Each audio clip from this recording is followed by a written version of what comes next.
everyone, welcome to my YouTube channel. My name is Unana Mthembu and I'm still gonna change that. I don't know what to say after that, but yeah, if you're new to my channel, welcome. And if you're a returning subscriber, thank you for returning. If you're new, please do not forget to subscribe if you like what you see or what you hear. Right, so today I've got some questions that I got from people that when I was moving from South Korea coming to China, just a bunch of questions that I got on Instagram. Yeah, so today we're going to be tackling those questions. I have up here in my hand, what's the name of this beer? Qingdao. Yes. Qingdao. It's a beer from the city that I live in, Qingdao. Yeah. Anyway, let's start. So the first question is, were you teaching in Korea via EPIK or via Hagwon, and how long were you in Korea for? So I was in South Korea for 2.5 years. I taught at a public school under the TOP program for 1.5 years, and then for a year I taught at a Hagwon. Okay, if you don't mind me asking, why the move to China? Firstly, I've always wanted to come to China since maybe like 2016 or 17, I think, when the drama with Bonang happened. But I couldn't come because I was owing my school fees. So I had to pay the school fees before I came to China. So I went to Korea because I could teach under the TOEIC program without actually having a degree, and then pay up my fees and then come to China after it was done. That was the plan. But I stayed longer because I liked Korea. Like, I genuinely like Korea. I had made some good friends there, and I genuinely liked just being in Korea. So I stayed a little bit longer, and then last year, May, June, I was supposed to renew my contracts in August, and I wasn't feeling Korea anymore. So I was like, now is the time for me to move. So that's why I moved. What process did you follow to prepare your documents while you were in Korea for a job in China? I don't know, when I talk about my process, like, I do not even know what I was doing, to be quite honest. But I had a lovely, lovely, lovely recruiter. She helped me because when I got the job, no one was willing to take anyone outside of China. But like, she was like, you know what, let's do this. Let's try. Let's get you to China, And she really, that woman helped me. Oh, hi, Banja Shem. Like, she was the only person willing to get me a job, and she got me a job within 3 days. And the process that I had to follow was I had to get a Korean PCC, and I had to get an SA PCC through an agent. So I had to do my fingerprints at the police station in South Korea. Yeah, it's a long process. Like, I'll have a separate video for it. Like, I think I'll film it after this one, and I'll post it as well, you see. So just watch the next video. I'll have the process. Okay. So, and then let's just now tackle the questions. I'm currently in Korea looking to move to China next year. And how or where do you apply for a job? So how I applied for my job, I went to Dave ESL Cafe on Google. And yeah, that's where I got my agent. And I had a few agents that my cousin had given me, but they were like, no people outside of China. So my agent, the one that I had that helped me, I got her through Dave ESL. Dave ESL Cafe is your person. Just go jobs in China. You will find agents there. Yeah. So I forgot to add apartment tour, please. I'll have a different video for that. Today my apartment is really messy because I just came from visiting a friend of mine, but I will definitely post. Maybe I'll clean up and do it too. I don't know, or I'll do it some other time. I don't know, but it's definitely coming. Not a question, but just wishing you well on your journey in China. Thank you so much. I know this was sent to me on the 18th of September last year, but I'm only getting to doing it now. But thank you so much. And another one says, I'm glad you have friendships abroad, Nana. Not a solution, but at least you are not alone like that. Yeah, I mean, I think that's what helps most of us cope. Because in China, for the past few months, only now, like I'm starting to get used to, like I'm even traveling. I'm going outside the city. I took a train today for the first time. Imagine I've been here for close to 5, 6 months now. September, October, November, December, January. Close to 4 months. I was exaggerating there. Close to 4 months, 5 months, but today was the first time I took a train out of the city. Like I was going 2 hours away and I took a train, and and I was so scared. I was so nervous. When I went to the city, I actually took a taxi, but when I came back, I took a train. So it was exciting, but at the same time, I was very like, China, they're very strict, guys. Like you have to have your passport everywhere. But anyway, that's a story for another day. If you come back to SA, would you consider teaching? No, no, no. If I can teach Kindi in South Africa, definitely. Funny enough, when I was in South Korea, I did not want anything to do with the little ones, like Kindi, like little kids that still need to be taken care of and go to the bathroom and whatnot. But when I got to China, I realized that, you know what, I like it. I love the babies. I love them babies. If they're babies, I can definitely teach, but anything else, is the ghetto, my love. I cannot. I think I'm too sweet for that. So what do you miss the most already about South Korea? I miss the parties. I miss the parties. I used to party a lot in South Korea, funny enough. Um, I miss the parties in South Korea. Now I don't party a lot anymore because, firstly, I'm not a fan of smokes. So people in China smoke indoors at the club. Doesn't matter. He could be next to you. You can just start puffing. I don't like that. So more of a cafe, a restaurant type of girl now, and I like that sort of a chilled life. I miss the going out, and I miss the freedom. There's a little bit of freedom in Korea that you don't find particularly in China. Foreigner friendly freedom. In China, we have to have a passport for everything. If you want to book a hotel, you need to have a passport. I know in Korea you were supposed to have an ARC, but in China you're supposed to have your passport. Like in Korea, I never saw my passport. The last time I saw my passport when I was landing in Korea, I never saw it again. But here, I always have to have it in my bag if I'm traveling, if I'm going to book a hotel or anything like that. Yeah, but it's life. I mean, it's life of a foreigner, I guess. And the masks part of it, because they still wear masks here, I'm still a little bit iffy about that. But now restrictions are becoming less. We don't have a lot of them now, so I'm getting used to it. But I miss the freedom, the foreigner friendly freedom that Korea has.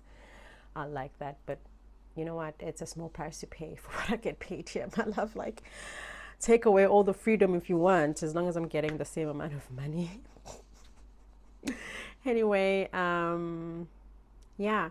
So how was your experience with schools in South Korea? Bad or good experiences? Good.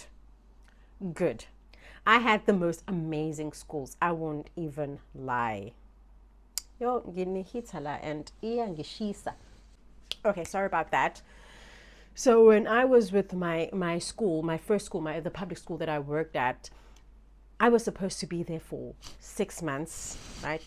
A year, actually. I was supposed to be there for a year, but I extended for another 6 months because I had such an amazing school. Like, the school was great.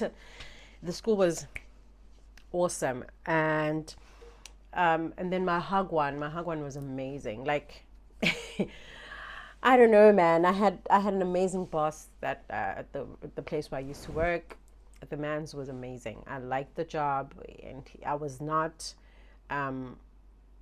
micromanaged in any way, because that's what people most of the time fear with Hagwons in Korea, that you get micromanaged. I was not. I was allowed to do my own thing, teach how I like to teach, as long as the students pass, I guess. Yeah. How long do you plan on staying in China?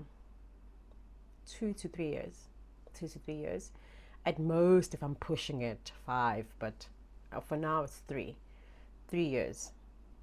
How is China different? How different is China so far from South Korea? Culture shocks?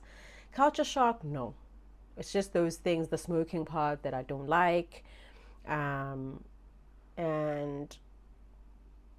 the things to take and the things to not take. Like, for instance, apartments here are bigger, you know. Apartments here are huge. You get I live in a what you call these things? I live in I don't remember the word, but yeah, it's a bachelor apartment, but it has a separate bedroom, separate bathroom, separate lounge, separate kitchen, and yeah, it's a bigger apartment, better pay, cheaper life. Like, life in China is very, very cheap, like cheap, cheap, and affordable. I guess let's not say cheap. And then culture shocks. No, they're similar in every way. It's just that China is a little bit stricter.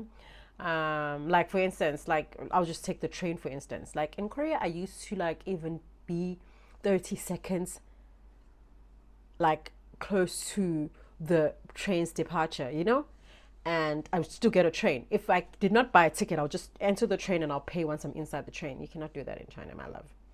You need to be at the train station 30 minutes before the train leaves, and you need to board the train 10 minutes before the train leaves. Anything after that, you're not getting in. Anything after the 10 minutes, forget it. It's like you treat a train ride like you're going to the airport, you're flying. Yeah, it's just these little things, like little, but I'm just like, I was just spoiled, to be quite honest. Let me just gather myself and get them coins. Yeah, but culture-wise, like, honestly, it's quite the same. Just the food is a little bit different. But for me personally, because I live in Qingdao, Qingdao has a lot of Koreans. I specifically chose Qingdao because I did not want to be, like they by Shanghai or Suzhou, that where there's just China. I mean, Qingdao, it's a lot. There's a lot of Koreans here, so I like that.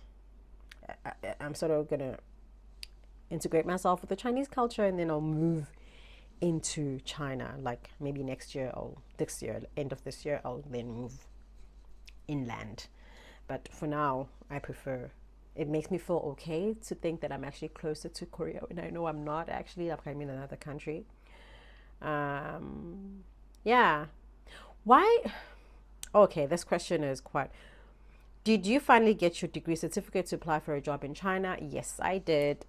Since I'm in China, so that means I did finally get it. Yes, I did finally pay. Thank you for asking.